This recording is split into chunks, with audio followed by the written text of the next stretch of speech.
Imagina despertar em um mundo onde os gigantes caminham entre os humanos, onde as montanhas são túmulos vivos e o céu parece observar-te com olhos antigos. La era de los Nefilim no era um tempo para los débiles. Era una época donde los dioses descendían, las razas se mezclaban y los secretos del universo aún respiraban sobre la tierra. En este video descubrirás por qué tú, un ser moderno, frágil, tecnológico, no sobrevivirías ni 24 horas en esa era perdida. Exploraremos cómo vivían los Nefilim, qué poderes poseían, cómo dominaban a los hombres y qué horrores aguardaban en la oscuridad de su mundo. Así que prepárate, lo que vas a escuchar no es un mito, es una advertencia del pasado. Dale like, suscríbete al canal y ahora sí, comencemos esta historia. En los albores del tiempo, cuando el cielo aún parecía respirar y la tierra no conocía el silencio, se cuenta que los dioses descendieron, no como luces etéreas o fantasmas divinos, sino como seres de carne, hueso y fuego. Los antiguos los llamaron los vigilantes, los hijos del cielo. En las antiguas tablillas sumerias eran los Anunnaki. En los textos hebreos, los Benei Ha Elohim. Su llegada marcó el inicio de una era prohibida, una época en la que lo divino y lo humano cruzaron límites que jamás debieron tocarse. De esa unión surgieron los Nefilim, una palabra que, según las escrituras, significa literalmente los caídos o los derribadores. Gigantes que no solo dominaban la tierra, sino que la moldeaban a su antojo. Los textos más antiguos, desde el Génesis hasta el libro de Enoc, hablan de ellos con una mezcla de fascinación y terror. Había gigantes en la tierra en aquellos días, dice la Biblia, cuando los hijos de Dios se unieron a las hijas de los hombres, y ellas les dieron hijos. No eran simples híbridos, eran algo más.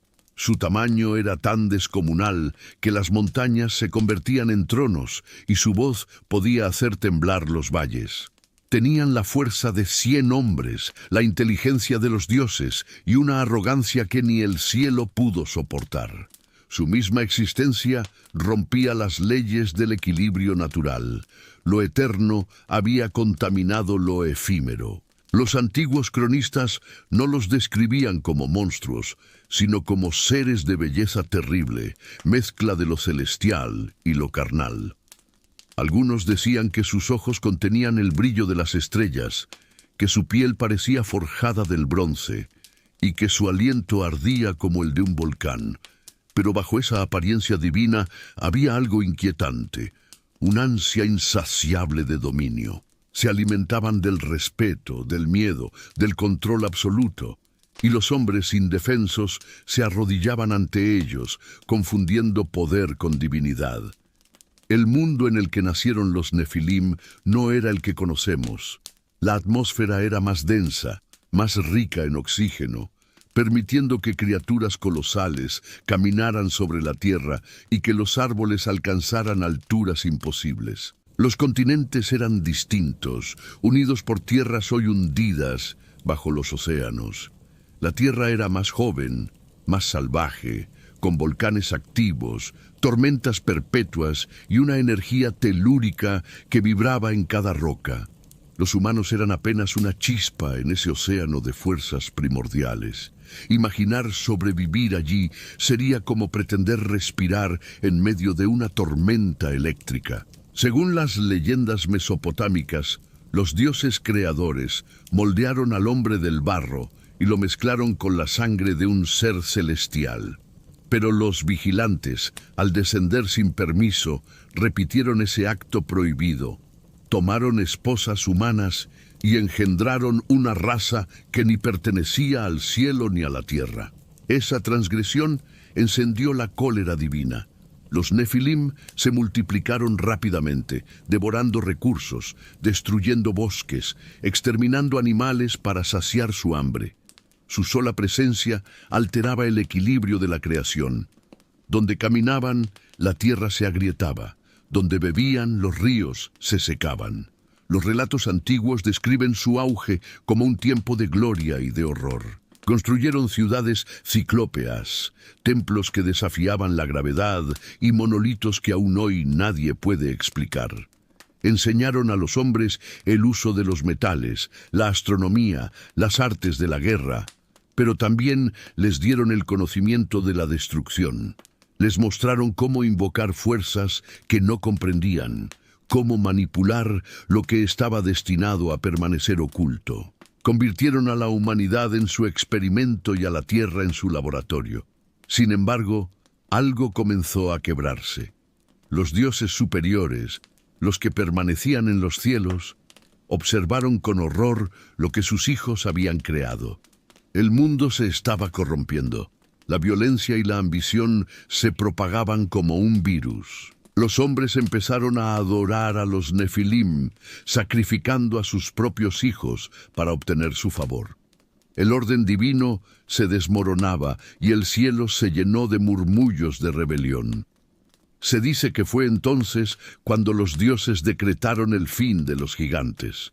Pero antes de su caída, los Nefilim gobernaron un mundo que ya no era humano.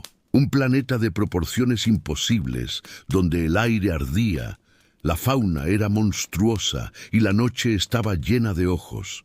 Era una era donde lo imposible era cotidiano y lo divino una amenaza constante. Imagina por un momento caminar entre ellos. No habría refugio, ni arma, ni oración que te salvara. Ellos no veían en el hombre un igual, sino un sirviente, una curiosidad, un recurso. Eran la cúspide de la creación y también su condena. Y así, mientras el cielo se oscurecía y la tierra temblaba bajo sus pasos, comenzó la historia de los Nefilim, los hijos prohibidos de los dioses, los gigantes que desafiaron al Creador y los primeros en enseñarnos que hay límites que jamás debieron cruzarse. La tierra en la era de los Nefilim no era el mundo azul y apacible que conocemos. Era un planeta vivo, inmenso, impredecible, una criatura en sí misma. Cada amanecer era un rugido y cada noche un abismo.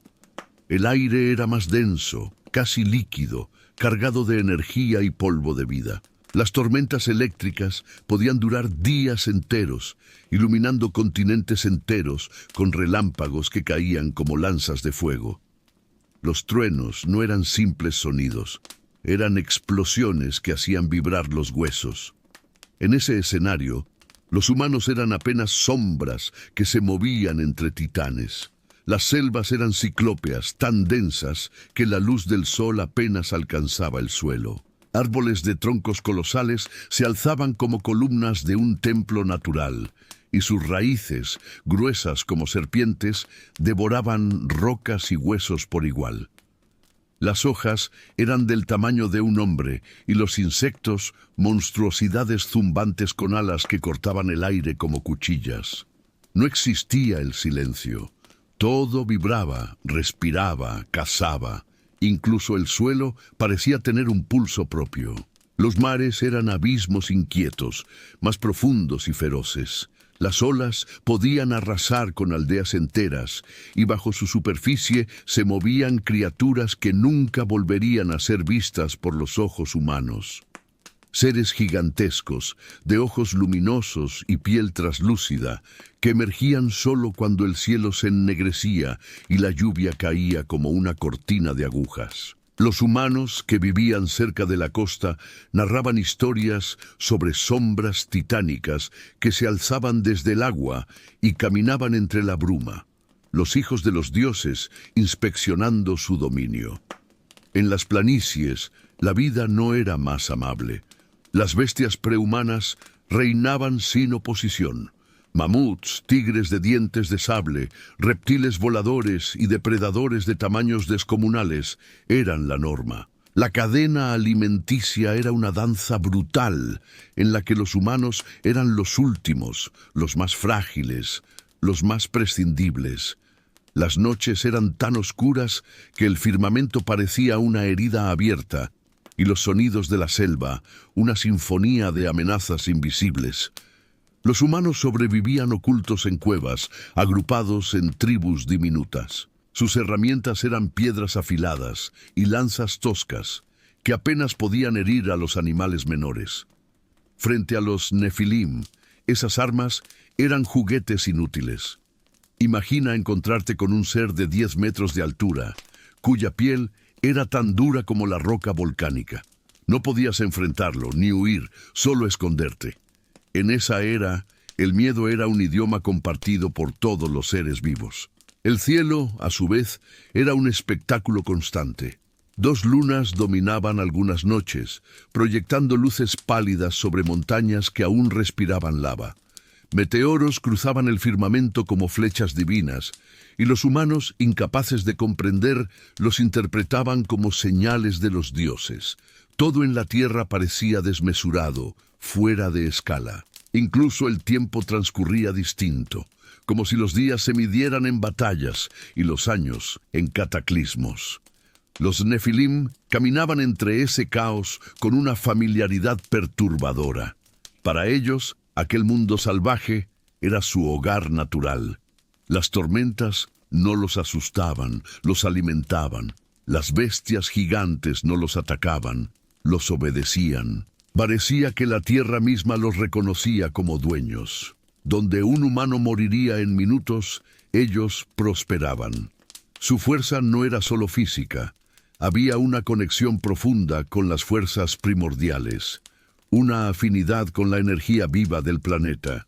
Los antiguos relatos dicen que los Nefilim podían recorrer enormes distancias en un solo día. Sus pasos abrían surcos en la tierra y los ríos desviaban su curso para evitar sus ciudades. Algunos textos perdidos hablaban de montañas huecas convertidas en fortalezas, de valles enteros usados como templos y de lagos que ocultaban portales. La tierra era su campo de experimentación, su cuna y su trono. Para un humano de hoy, sobrevivir siquiera una hora en ese mundo sería imposible. No había aire limpio, ni clima estable, ni seguridad. Cada paso fuera de un refugio era una sentencia. Los vientos podían arrancar árboles de raíz. Los terremotos eran tan frecuentes que el suelo parecía respirar. Incluso el agua podía matarte. Los ríos contenían minerales venenosos y organismos desconocidos. Era un planeta aún en construcción, aún furioso. Y en medio de esa furia, los humanos apenas eran un eco. Vivían del miedo, de la fe y de los restos que los gigantes dejaban atrás. Recolectaban granos, cazaban en silencio, y cuando escuchaban los pasos de los Nefilim retumbar a lo lejos, caían de rodillas y rezaban para no ser vistos. Era la era en que el hombre aún no era dueño de nada, ni siquiera de sí mismo. El mundo era un reino salvaje, una prueba constante. Aquella tierra indómita no conocía la compasión. Cada respiración era un desafío, cada amanecer una apuesta, y entre el rugido de las tormentas y el crujir de los bosques milenarios, los humanos comenzaron a comprender su lugar en la creación, diminutos, vulnerables, a merced de gigantes que habían heredado el poder del cielo. Era el escenario perfecto para el nacimiento del mito y el principio del miedo. Los Nefilim no eran simples gigantes errantes. Eran los arquitectos de una civilización tan avanzada y temible que sus huellas aún parecen imposibles. Cuando los dioses los expulsaron del cielo, trajeron consigo fragmentos de su ciencia sagrada, conocimientos que desafiaban las leyes naturales. No construyeron con herramientas, sino con vibraciones, sonido y energía. Las montañas se abrían ante ellos como arcilla. Los ríos eran desviados con gestos. Donde decidían alzar una ciudad, la tierra obedecía. Sus urbes no se parecían a nada conocido. Las crónicas antiguas hablan de torres que brillaban bajo la luz del amanecer como espejos líquidos, muros tan lisos que ni el viento podía erosionarlos. Las piedras que usaban no eran extraídas, sino fundidas con precisión atómica, formando bloques que encajaban con una perfección aún inalcanzable para el hombre moderno. Algunos decían que esas estructuras respiraban, que tenían vida propia, alimentadas por una energía invisible que los nefilim dominaban desde tiempos remotos. La jerarquía entre ellos era rígida, casi divina. En la cúspide estaban los primeros caídos, los descendientes directos de los vigilantes originales. Bajo ellos, los linajes menores, encargados de las regiones del mundo. Cada gigante gobernaba un territorio que podía abarcar cientos de kilómetros. Su autoridad era absoluta. A los humanos que vivían en sus dominios se les llamaba los hijos de la arcilla, y su único propósito era servir. El tributo era constante: grano, animales, minerales preciosos e incluso sangre. Los nefilim exigían sacrificios para mantener su poder, y los hombres, aterrados, cumplían sin dudar. En las noches de luna roja, las aldeas enteras eran reunidas frente a sus templos. Los cantos se elevaban entre el humo de los altares, mientras una sombra gigantesca emergía de la oscuridad. Nadie se atrevía a mirar directamente sus ojos. Bastaba un solo gesto de desaprobación para que una ciudad entera desapareciera bajo un solo golpe de su mano. Pero su crueldad no era ciega, era metódica. Los nefilim comprendían el miedo como una herramienta de control. Sabían que el terror perpetuo generaba obediencia. Gobernaban con una mezcla de fuerza divina y sabiduría científica. Enseñaban a los hombres la metalurgia, la escritura, la agricultura, pero solo lo suficiente para mantenerlos útiles.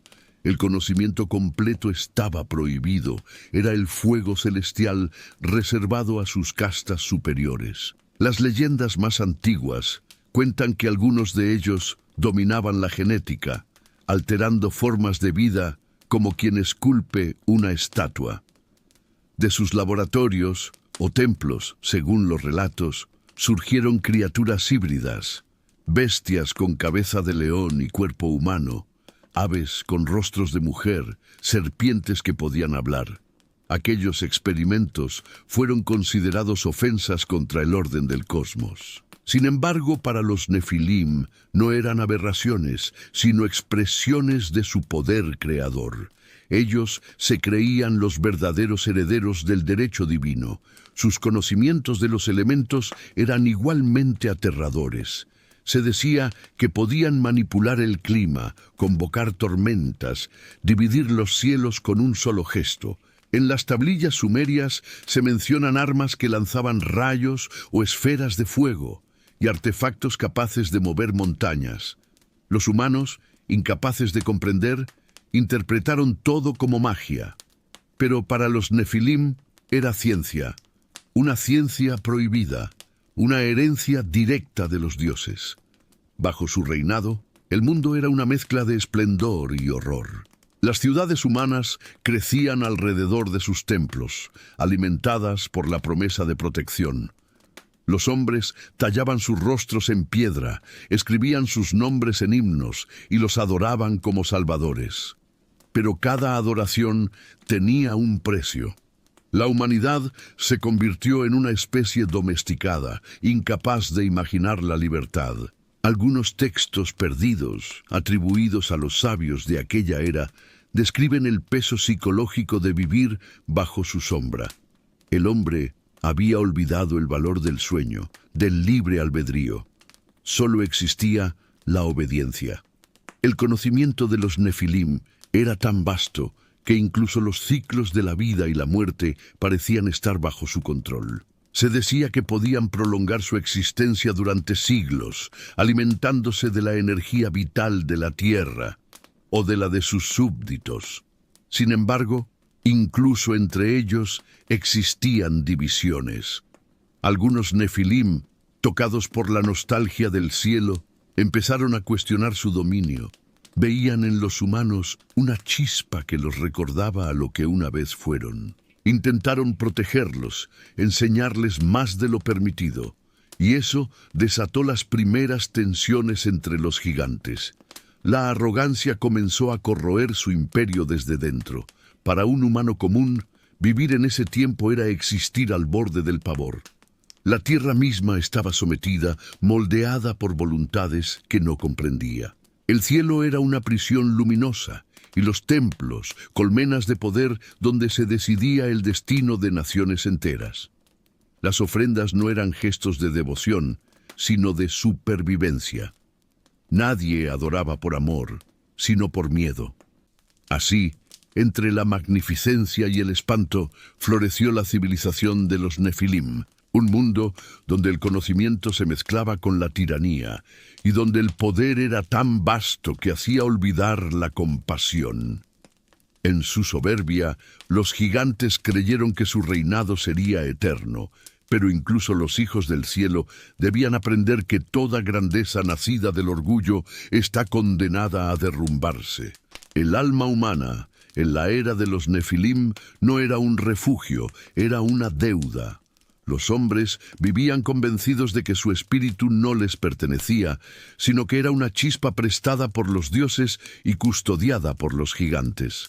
El cielo, en aquel tiempo, no era un lugar de esperanza, sino una amenaza suspendida sobre sus cabezas. Cada rayo, cada trueno, cada sombra en la noche podía interpretarse como un mensaje divino o una advertencia. Nadie dudaba de la existencia de seres superiores. Los veían caminar entre ellos, palpables, inmensos, despiadados. Pero lo que los humanos no comprendían era que los Nefilim no eran los dioses verdaderos, sino sus imitadores. Eran espejos deformados de lo divino, guardianes caídos que usaban el miedo como un altar. Los templos erigidos en su honor no eran lugares de fe, sino de sometimiento. Se alzaban sobre colinas artificiales, rodeados por filas de obeliscos grabados con símbolos que representaban constelaciones y nombres secretos. Cada piedra tallada contenía oraciones en lenguas que hoy nadie puede pronunciar sin sentir un escalofrío. Los sacerdotes, designados por los propios Nefilim, aprendían cánticos que, según se creía, mantenían el equilibrio entre el mundo humano y el celestial. Pero en realidad, esos rituales eran pactos de servidumbre disfrazados de devoción. Los sacrificios se convirtieron en el lenguaje común entre hombres y gigantes. Los Nefilim exigían sangre, no porque la necesitaran para vivir, sino porque en ella encontraban poder. Los antiguos textos de Enoc y las tablillas mesopotámicas hablan de ofrendas de vida, que fortalecían su conexión con las fuerzas invisibles. Las víctimas eran elegidas por sus sueños, por su pureza o por simple azar. Cada sacrificio era un recordatorio del orden cósmico. Los humanos eran las semillas, los Nefilim, los segadores. Las noches de adoración eran escenas de terror sagrado. En medio de antorchas y humo, los hombres se postraban mientras los gigantes observaban desde lo alto de sus tronos de piedra. Sus ojos brillaban como carbones encendidos. No necesitaban hablar, bastaba su presencia para anular cualquier pensamiento de rebeldía. En esas ceremonias, la frontera entre la fe y el miedo desaparecía. Los humanos no rezaban para agradecer, rezaban para sobrevivir. La espiritualidad se deformó. El concepto de alma se redujo a una moneda que podía perderse o ser arrebatada. Los sabios de la época decían que los Nefilim podían ver las almas como luces flotantes y que disfrutaban contemplarlas apagarse en el momento de la muerte. Algunos incluso creían que los gigantes coleccionaban esas luces, guardándolas en objetos tallados con runas, como si almacenaran el eco de la obediencia humana. El castigo, por su parte, era eterno. No existía la idea del perdón. Desafiar a un Nefilim significaba no solo morir, sino ser borrado de la existencia, condenado al olvido. Con el tiempo surgieron los primeros símbolos de resistencia. Los hombres comenzaron a tallar marcas en las piedras, no para adorar, sino para protegerse. Círculos concéntricos, triángulos invertidos, espirales que representaban el ciclo de la vida y la muerte. Eran los primeros intentos de contener la energía de los Nefilim, de crear límites entre el mundo de los gigantes y el de los hombres.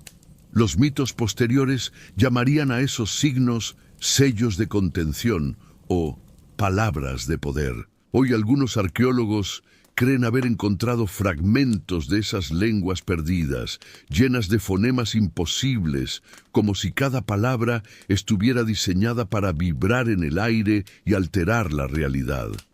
La psicología del miedo se volvió una religión. El ser humano comenzó a comprender el castigo antes que la compasión, el silencio antes que la oración. Cada gesto, cada pensamiento era medido, porque se creía que los Nefilim podían leer la mente de los mortales. El libre albedrío se desvaneció bajo la mirada omnipresente de sus amos. Los pueblos más antiguos aprendieron a vivir en una sumisión tan profunda que confundieron la obediencia con la virtud. Pero incluso en medio del terror, la chispa de la duda empezó a encenderse. Algunos chamanes, profetas y soñadores afirmaban haber visto la verdad en visiones. Los Nefilim no eran los creadores, sino los exiliados. Eran los hijos rebeldes del cielo, castigados por haber amado a los humanos y haber corrompido el orden del universo. Esa revelación comenzó a circular en susurros, escondida en poemas y cantos secretos. Era un conocimiento prohibido, porque saberlo significaba reconocer que el miedo podía ser roto. Los Nefilim respondieron con furia. Quemaron aldeas, destruyeron templos, erradicaron toda palabra que hablara de liberación. Pero el daño ya estaba hecho. El hombre había aprendido a temerlos y también a cuestionarlos. El miedo absoluto empezó a agrietarse y en esas grietas nació algo nuevo, la fe verdadera, una fe silenciosa, interior, que no necesitaba altares ni sacrificios. Era el inicio de una rebelión espiritual aún débil, pero imparable. Así, la espiritualidad en la era de los Nefilim fue un espejo oscuro del alma humana, un reflejo distorsionado de lo divino, moldeado por el miedo, pero también por la esperanza. Los hombres aprendieron que el poder podía disfrazarse de santidad, que la devoción podía ser una cadena y que incluso bajo la sombra de los gigantes una chispa podía desafiar a los dioses falsos.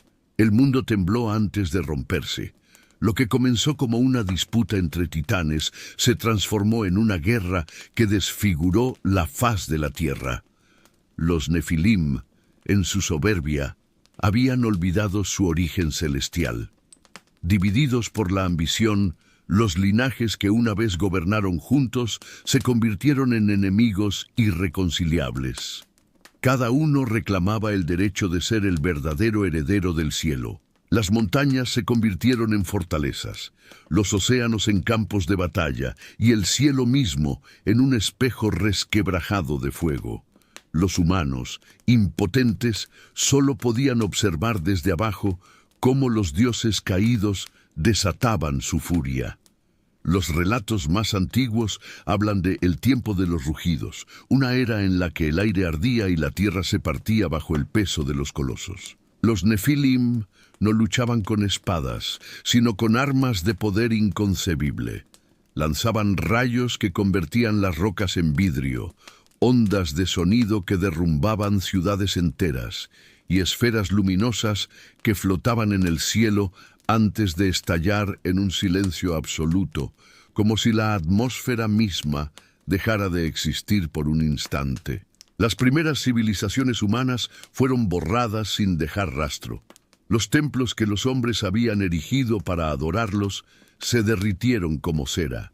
Los ríos se tornaron negros, las lluvias se volvieron ácidas y los bosques ardieron durante años. Los pocos supervivientes contaron que el sol desaparecía por semanas, oculto tras un velo de cenizas. La noche era un fuego perpetuo y el día una oscuridad espesa.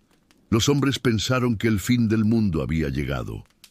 Pero era solo el inicio del colapso de los gigantes. Cada facción de Nefilim poseía sus propias armas, reliquias de un conocimiento que los cielos habían prohibido. Algunos usaban torres que concentraban la energía del sol.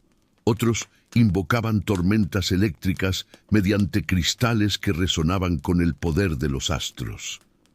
Hubo quienes abrieron grietas en la tierra para sepultar ejércitos enemigos, provocando terremotos que alteraron los continentes. Las cordilleras nacieron de esas batallas, y los desiertos que hoy conocemos fueron, en algún tiempo, campos verdes arrasados por su ira. Los humanos eran juguetes atrapados entre los titanes. Tribus enteras fueron esclavizadas para servir como constructores, ofrendas o simples espectadores del horror. Se dice que algunas ciudades fueron utilizadas como escudos. Los Nefilim colocaban a miles de hombres y mujeres frente a sus enemigos para absorber los primeros golpes. La crueldad alcanzó niveles tan inimaginables que incluso el cielo, según las leyendas, se volvió rojo por la sangre derramada. Pero no todo era destrucción física. Las guerras de los Nefilim también se libraban en planos invisibles. Combatían con vibraciones, con sonidos que alteraban la mente, con energías que podían borrar la memoria o enloquecer a los hombres. Los relatos posteriores, recogidos en el libro de Enoc y en fragmentos de textos sumerios, describen cantos de guerra tan poderosos que hacían sangrar los oídos y quebraban el alma de quien los escuchaba. El aire mismo se volvía un arma. Los humanos comenzaron a refugiarse en cavernas, buscando sobrevivir a la furia de sus amos. Algunos formaron alianzas secretas con los Nefilim disidentes, aquellos pocos que se negaban a participar en la masacre. Esos gigantes rebeldes enseñaron a los hombres a esconderse, a usar las vibraciones del planeta para confundir a los cazadores, e incluso a invocar la protección de los elementos. Nacieron así los primeros mitos de los guardianes subterráneos, seres mitad hombre, mitad espíritu, que custodiaban el conocimiento prohibido bajo la tierra. El planeta entero parecía enfermar. Los volcanes despertaron uno tras otro, arrojando columnas de fuego que cubrían los cielos. Los mares se desbordaron, y continentes enteros se hundieron bajo las aguas. Cada cataclismo parecía un golpe más en la caída de los Nefilim, los dioses del cielo, los verdaderos, los que aún observaban desde las alturas, contemplaban con ira el desastre que sus hijos habían provocado, y fue entonces cuando, según los antiguos, decretaron el juicio final sobre los gigantes. Antes de su destrucción definitiva, los Nefilim comprendieron el costo de su arrogancia. Algunos buscaron reconciliarse, otros huyeron hacia las montañas o al fondo del mar, pero la mayoría continuó luchando, consumidos por el odio. Su guerra ya no tenía propósito, era puro instinto, pura rabia divina. Cada batalla finalizaba con más ruina, con más silencio. La tierra comenzó a apagarse, como si su espíritu estuviera agotado. Los humanos que sobrevivieron a esa era jamás volvieron a ver el mundo igual. Los mares quedaron infestados de islas muertas, las montañas eran tumbas petrificadas de gigantes, y el cielo un recordatorio de lo que se había perdido. De esas ruinas surgiría la humanidad nueva, aquella que aprendería a temer las tormentas y a rezar cuando el trueno sonara. La memoria de los Nefilim se convirtió en mito, en advertencia, en historia prohibida. En el eco de aquellas guerras, el planeta entero cambió. Los continentes se reacomodaron, el clima se transformó y el equilibrio volvió lentamente. Pero bajo la superficie, en los desiertos, en las montañas huecas, aún dormían los restos de sus armas, las reliquias de un poder que no debía recordarse. El aire que hoy respiramos aún lleva el susurro de aquellas batallas. Y si uno presta suficiente atención, en ciertas noches de tormenta, el trueno suena demasiado parecido al rugido de un gigante que aún no ha muerto. El final de los Nefilim no llegó con un estallido repentino, sino con un suspiro profundo, un gemido que pareció surgir del corazón mismo de la tierra.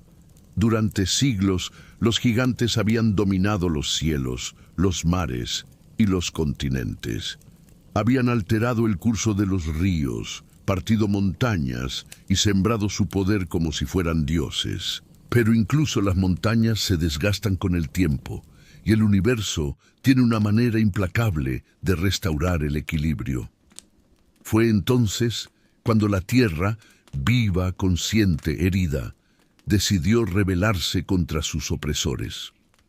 Los relatos antiguos hablan de un murmullo en las profundidades del mundo, una vibración que comenzó a sentirse en los cimientos de las ciudades de los Nefilim.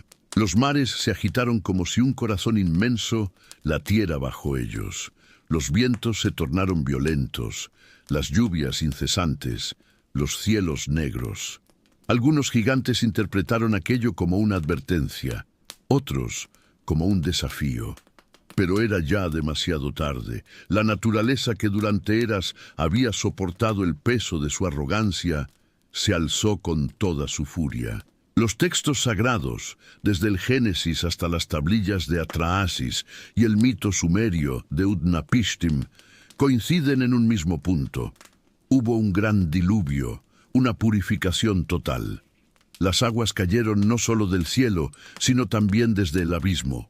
Las fuentes del mundo se abrieron y los océanos invadieron la tierra. Las montañas quedaron sumergidas y las ciudades colosales de los Nefilim fueron arrastradas como si fueran de barro. Aquellos que se creían inmortales comprendieron que ni su fuerza ni su ciencia podían detener la furia de los elementos. Algunos Nefilim intentaron huir construyendo naves o refugios en lo alto de las montañas. Pero el diluvio no era solo agua, era energía, era purificación. Rayos caían del cielo en forma de fuego azul, desintegrando los templos de piedra. Las armas que antes usaban para dominar comenzaron a volverse contra ellos.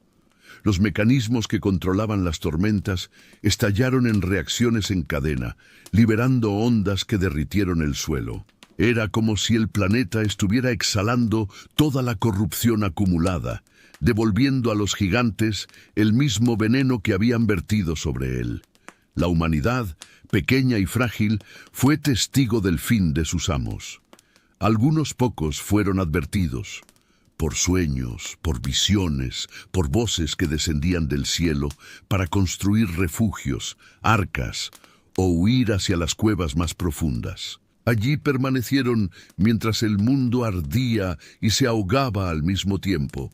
Para ellos, cada trueno era un rugido de justicia y cada ola una tumba para los tiranos. Las crónicas de Enoc hablan de ángeles enviados para sellar a los Nefilim en las entrañas del planeta bajo lagos y montañas, encerrados en cárceles de fuego. Otros textos mencionan que algunos sobrevivieron, ocultos en regiones inaccesibles del mundo antiguo, el Himalaya, la Antártida o las profundidades del desierto. Pero la mayoría fue aniquilada. Cuando las aguas comenzaron a retirarse, lo que emergió no fue el mismo mundo. Era una tierra distinta, rejuvenecida, más fría, más silenciosa, como si hubiera borrado su memoria para comenzar de nuevo. Donde antes había ciudades de piedra ciclópea, ahora había ruinas partidas y huesos gigantescos sobresaliendo entre el lodo. Los hombres que sobrevivieron los miraron con temor y reverencia. Aquellos restos se convirtieron en la prueba de una era imposible.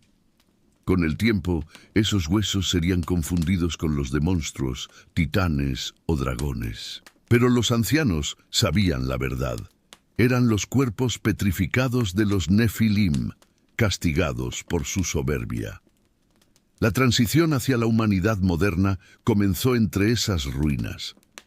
Los sobrevivientes, despojados de la guía y el terror de los gigantes, tuvieron que aprender a construir desde cero. Ya no había templos que los protegieran, ni dioses visibles que los gobernaran. Solo el eco del pasado y la advertencia inscrita en la piedra, que el poder sin compasión siempre conduce a la destrucción. Los hombres empezaron a venerar la humildad, a ver en la fragilidad una virtud y a mirar el cielo con una mezcla de esperanza y miedo. La memoria del diluvio fue transmitida de generación en generación. Cada cultura, desde los sumerios hasta los mayas, los chinos y los pueblos andinos, conservó la historia de un gran cataclismo y de una humanidad renacida. No fue casualidad. Todos recordaban, aunque con distintos nombres, la misma purga, la caída de los Nefilim y la restauración del equilibrio. En esos relatos, la tierra ya no era una víctima, sino un ser vivo, un juez silencioso que espera su momento para actuar cuando el orden se rompe. Los gigantes, en su desesperación final, dejaron tras de sí vestigios imposibles, estructuras talladas con precisión milimétrica, bloques de piedra tan pesados que ni las máquinas actuales podrían moverlos, códigos inscritos en lenguas que nadie ha vuelto a descifrar, tecnologías selladas bajo capas de roca que aún emiten radiación o magnetismo. Eran sus advertencias o sus trampas. Lo que enterraron no fue solo su poder, sino su historia, esperando que algún día los hombres, en su curiosidad, intentaran despertar lo que nunca debió volver a ver la luz. El declive de los Nefilim marcó el nacimiento de una nueva era, la del ser humano como dueño de su destino, aunque todavía temeroso de los ecos del pasado. El cielo recuperó su silencio, los mares su calma, y la tierra su respiro. Pero bajo esa paz aparente quedaron las cicatrices de una guerra que ninguna mitología puede contar completa. Porque según dicen algunos sabios antiguos, los Nefilim no murieron del todo. Algunos se disolvieron en energía esperando un tiempo futuro cuando el hombre ciego por su ambición vuelva a jugar con los secretos que una vez destruyeron a los gigantes. Y así comenzó la humanidad moderna, caminando sobre las tumbas de los titanes, sin saber que sus sombras aún se alzan, invisibles en las montañas, en los abismos, y quizá en nuestra propia sangre. Cuando las aguas del diluvio se retiraron, y el mundo respiró por primera vez en silencio, los hombres que quedaron vagaban entre ruinas sin comprender del todo lo que habían presenciado. El cielo era más claro, la tierra más fría, y los ecos del trueno aún resonaban como advertencia. Pero bajo esa aparente calma, algo sobrevivió. Fragmentos del poder de los Nefilim, vestigios que se ocultaron en la piedra, en la sangre y en la memoria. Aunque los gigantes desaparecieron físicamente, su huella quedó impresa en la estructura misma de la humanidad. No en monumentos visibles, sino en patrones, símbolos y códigos que aún hoy nos acompañan sin que los entendamos del todo. Los primeros pueblos de la nueva humanidad comenzaron a levantar templos y pirámides que desafiaban la lógica. Nadie puede explicar con certeza cómo civilizaciones separadas por océanos, los sumerios en Mesopotamia, los mayas en América, los egipcios en África, los nórdicos en Europa del Norte, coincidieron en una misma idea: la existencia de seres colosales venidos del cielo, portadores de conocimiento, constructores de piedra, dioses caídos que enseñaron y castigaron a la vez. En cada cultura hay rastros de esa herencia, como si un mismo recuerdo universal hubiera sido fragmentado en 1000 historias.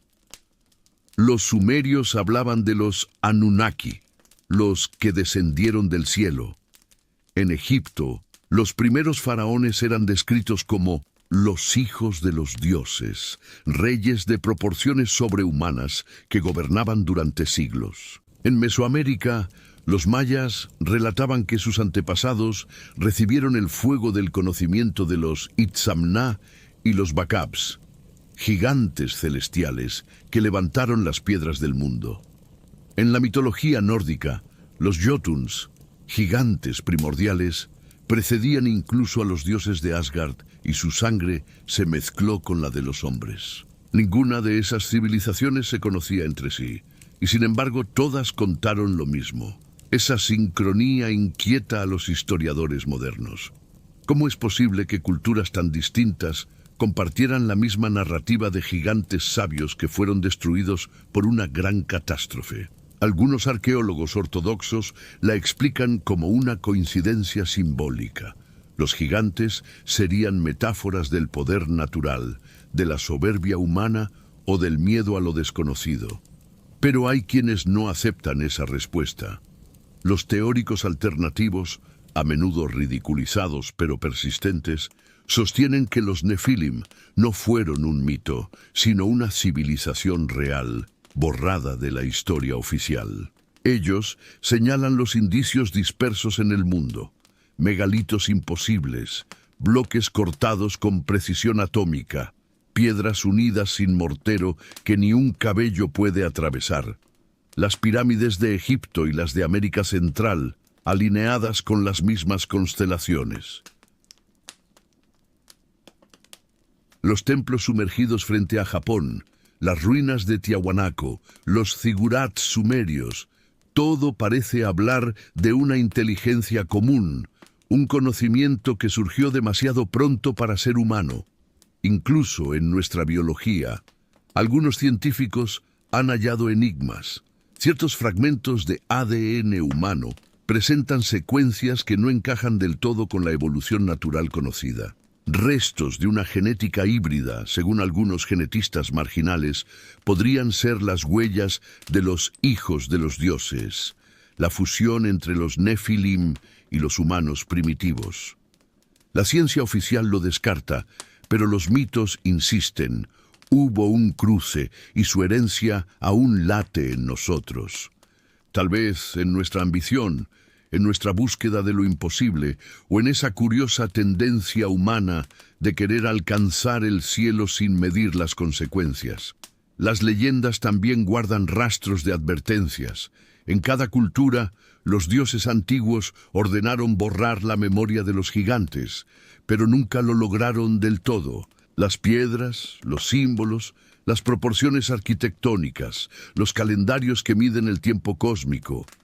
Todo eso parece diseñado por una mente que veía el universo como un reloj. Los mayas registraron los ciclos galácticos con precisión astronómica. Los egipcios sabían del movimiento axial de la Tierra. Los sumerios calcularon las órbitas planetarias con márgenes de error mínimos. ¿Cómo pudieron hacerlo si apenas estaban saliendo del Neolítico? Los textos dicen que alguien se los enseñó. Los teóricos modernos llaman a esto el eco Nefilim, la idea de que los gigantes dejaron una red de conocimiento, dispersa a propósito, como si hubieran querido asegurarse de que algo de ellos sobreviviera al castigo. No en cuerpos, sino en ideas, en números, en piedra. Y así, cada vez que el ser humano redescubre una de esas verdades antiguas, algo despierta en su interior. Una chispa de reconocimiento, una intuición ancestral que no viene de la evolución, sino de la memoria genética. El legado de los Nefilim no está solo en las ruinas, sino en el lenguaje simbólico que heredamos. Las alas, las serpientes, los soles radiantes, las manos levantadas hacia el cielo, las proporciones sagradas, son los fragmentos de un alfabeto perdido que una vez describió la relación entre el cielo y la tierra. Tal vez por eso, al construir nuestros templos, nuestras catedrales y hasta nuestras ciudades modernas, seguimos repitiendo las mismas formas, los mismos patrones de alineación con los astros, como si algo dentro de nosotros recordara la antigua arquitectura del universo. Y aunque los siglos hayan borrado su nombre, los Nefilim continúan apareciendo disfrazados en nuestras mitologías. Los titanes griegos, los gigantes védicos, los atlantes, los dioses que cayeron por amar a los mortales. Son variaciones de la misma historia, contada una y otra vez, para recordarnos de dónde venimos. y de lo que aún llevamos dentro. Quizás su herencia no fue destruida, quizás simplemente cambió de forma, diluyéndose en la humanidad, esperando el momento en que volvamos a tocar lo prohibido. Porque si los Nefilim fueron los hijos del cielo que desafiaron las leyes divinas, tal vez nosotros seamos sus herederos más persistentes, los que una y otra vez buscan levantar torres que alcancen las nubes, sin recordar que en el pasado los gigantes ya lo intentaron y cayeron. Imagina por un instante que los Nefilim no fueron destruidos, sino adormecidos, que su conciencia, vasta como un océano, quedó suspendida entre planos, esperando el momento exacto en que la humanidad volviera a mirar hacia las estrellas con la misma arrogancia de antaño. Y ahora, en pleno siglo XXI, con nuestros satélites orbitando la Tierra y nuestros telescopios perforando el velo del cosmos, quizá hemos tocado aquello que debía permanecer sellado. Tal vez cada experimento cuántico, cada colisión de partículas, cada intento de descifrar los secretos del ADN, sea una llave girando lentamente en una cerradura que lleva milenios esperando ser abierta. ¿Qué ocurriría si uno de ellos regresara? No como un Dios luminoso descendiendo del cielo, sino como una presencia que trastoca la realidad. No habría trompetas ni relámpagos, solo una distorsión en el aire, un cambio en la gravedad, un silencio absoluto que precede al imposible. Las máquinas dejarían de funcionar, los relojes se detendrían y los cuerpos humanos sentirían un peso insoportable, como si el planeta se inclinara para recibir a su antiguo amo. Su sola existencia reescribiría las leyes físicas. La materia vibraría diferente, el tiempo se contraería en torno a su figura. Un humano moderno, acostumbrado a pantallas y certezas científicas, quedaría paralizado ante aquello. Los ojos no podrían sostener lo que verían, porque un Nefilim no se percibe solo con la vista, se siente, se intuye, se impone.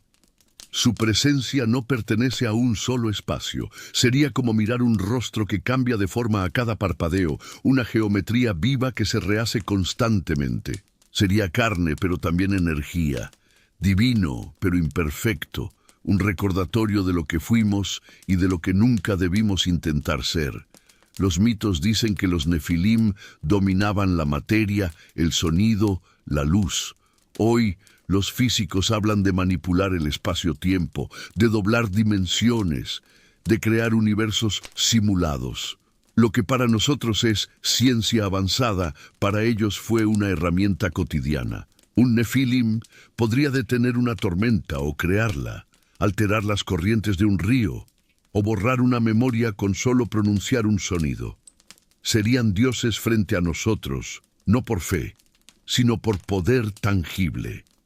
¿Cómo reaccionaría el hombre moderno, que ya no cree en milagros, al presenciar uno? Tal vez el primer contacto no sería visual. Quizás sentiríamos primero un zumbido en el aire, una vibración que atraviesa la piel y alcanza el alma. Las ciudades enteras se volverían inquietas. Los animales huirían. Los niños mirarían al cielo sin saber por qué. Y luego, entre las nubes, se formaría una figura, no completamente sólida, pero demasiado real para ser ignorada. Un coloso translúcido, con ojos que reflejan galaxias, y una voz que no se escucha con los oídos, sino dentro de la mente. En ese instante, todos los sistemas de creencias se derrumbarían. Las religiones, la ciencia, las instituciones. Nada podría sostener el peso de lo imposible hecho carne. El miedo sería inmediato, pero también habría fascinación. Porque en lo más profundo, el ser humano siempre ha anhelado reencontrarse con sus creadores, con los que dieron forma a sus mitos. Algunos lo verían como una deidad, otros como una amenaza. Las redes sociales se llenarían de videos distorsionados, los gobiernos intentarían ocultarlo, los científicos discutirían sin llegar a consenso. Pero la verdad sería demasiado grande para encajar en ningún modelo. lo que los antiguos llamaron ángel caído o hijo del cielo, ahora sería un fenómeno cuántico, un visitante interdimensional. El mito y la ciencia por fin se mirarían cara a cara y descubrirían que eran el mismo reflejo. El humano del siglo XXI, con todo su conocimiento, se sentiría tan pequeño como los primeros hombres que miraron el fuego. Frente a un nefilim, comprendería que su comprensión del universo es apenas una sombra en la pared. Las ecuaciones no servirían. La razón se fracturaría. Porque no se trata de magia ni tecnología, se trata de una conciencia que trasciende ambas cosas. Una mente que recuerda cómo era el cosmos antes de que el tiempo comenzara. Quizás intentáramos comunicarnos, le hablaríamos en los lenguajes que conocemos, matemáticas, símbolos, frecuencias, pero un nefilim no necesita palabras. Comprende la intención, el pensamiento, la vibración emocional. Cada emoción humana sería un libro abierto para él. Sentiría nuestro miedo, nuestra curiosidad, nuestra culpa y tal vez, solo tal vez, un dejo de reconocimiento, porque en el fondo algo de ellos aún vive en nosotros. Y entonces llegaría la verdadera revelación, que el regreso de los nefilim no sería una invasión, sino un espejo. Nos obligarían a ver quiénes nos hemos convertido. Somos los herederos de su ambición, de su deseo de dominar la naturaleza, de alcanzar lo divino. Si ellos fueron castigados por su soberbia, ¿qué destino nos esperaría a nosotros que repetimos sus errores a escala global?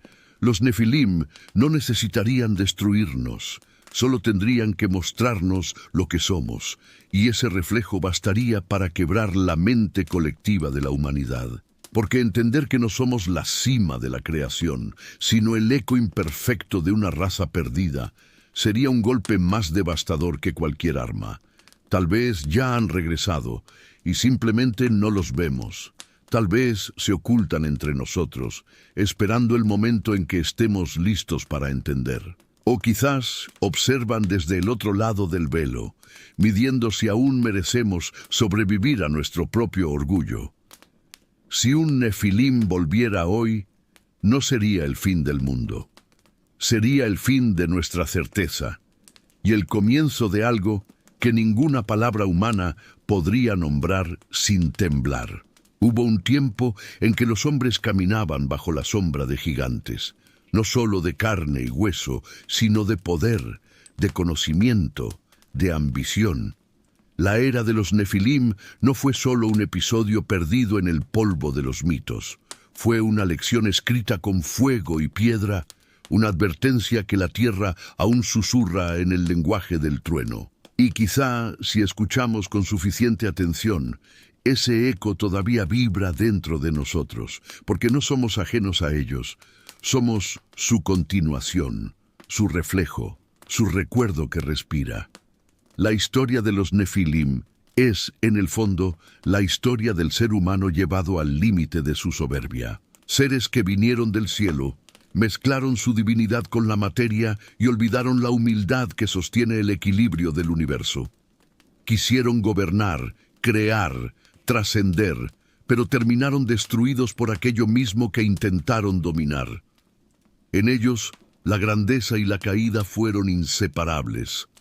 Fueron maestros y verdugos, arquitectos y ruinas. Y si miramos bien, ese mismo destino se repite en nosotros, siglo tras siglo, disfrazado de progreso, de tecnología, de poder.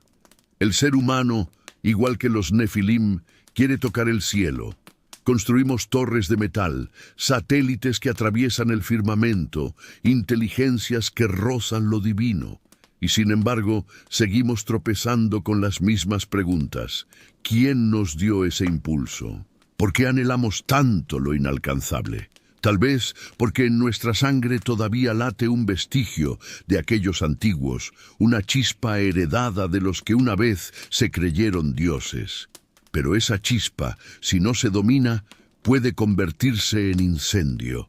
La fragilidad humana no se encuentra en la debilidad física, sino en la ceguera espiritual. Los Nefilim nos enseñan que el conocimiento sin sabiduría es un arma de doble filo y que el poder sin humildad siempre convoca al desastre. Ellos podían alterar la materia, mover montañas, controlar la luz, pero no pudieron controlar su propio deseo. Nosotros, con nuestros experimentos genéticos, con las máquinas que aprenden, con las bombas que duermen bajo tierra, estamos recorriendo un camino inquietantemente similar. La pregunta no es si repetiremos su caída, sino si seremos conscientes antes de hacerlo. Cada civilización que ha pisado la tierra ha contado la misma historia con nombres distintos. Los dioses que se elevaron demasiado y fueron castigados. Los griegos los llamaron titanes, los hebreos Nefilim, los sumerios Anunnaki, los mayas Bacabs. Todos cayeron y en cada relato los hombres quedaron atrás, temblando ante el poder y preguntándose qué había ocurrido. Pero en esa repetición hay algo más profundo, un patrón, un ciclo, una advertencia. Quizás el universo se corrige a sí mismo cuando una especie olvida su lugar en el equilibrio cósmico. El mito de los Nefilim no es una historia de monstruos, es un espejo. Nos muestra que la línea entre lo divino y lo destructivo es delgada, que el deseo de trascendencia puede convertirse en condena si se olvida la compasión. Ellos fueron los primeros en jugar con la creación, en manipular la genética, en desafiar el orden natural. Y su final no fue solo castigo, sino consecuencia. La tierra misma respondió, recordándoles que ningún ser, por grande que sea, puede someter el pulso del cosmos. Hoy, los científicos exploran los secretos del ADN como si abrieran los sellos del Edén. Las máquinas imitan el pensamiento humano. Los ojos artificiales observan las estrellas buscando a nuestros creadores. Es un eco moderno de la vieja tentación, ser como los dioses. Pero la verdadera enseñanza de los Nefilim no es que el conocimiento sea peligroso, sino que el conocimiento sin respeto lo es. El universo no castiga la curiosidad, castiga el olvido del equilibrio. Quizás por eso su historia nunca desapareció del todo. Sigue viva en nuestras leyendas, en las ruinas que desafían la lógica, en las proporciones sagradas de nuestras catedrales, en los sueños donde gigantes caminan por desiertos de fuego. Tal vez no se fueron realmente, tal vez duermen, aguardando el momento en que la humanidad cruce una vez más los límites de lo permitido. Y cuando eso ocurra, no volverán para castigarnos, sino para recordarnos quiénes somos. La lección que dejaron grabada bajo las montañas y los mares no es un mensaje de miedo, sino de conciencia. Los Nefilim nos enseñan que cada creación lleva consigo una responsabilidad, que la grandeza sin empatía destruye, y que la búsqueda de lo divino solo tiene sentido si también se busca lo humano. Ellos miraron hacia el cielo y olvidaron mirar hacia adentro. Nosotros, si no aprendemos de su caída, terminaremos siendo los nuevos gigantes, destinados a ser borrados por la misma tierra que nos sostiene.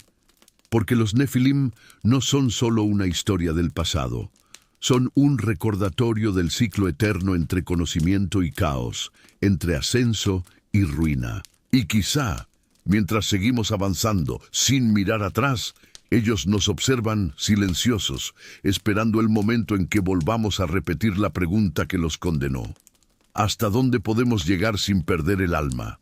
Mira al cielo en una noche sin nubes. Cada estrella podría ser un testigo, cada trueno, un suspiro de los antiguos.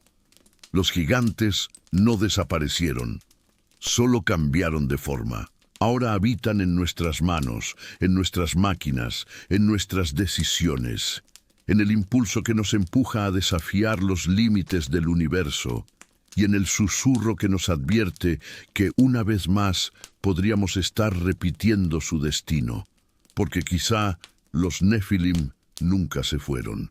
Quizá simplemente esperan que volvamos a mirar hacia arriba.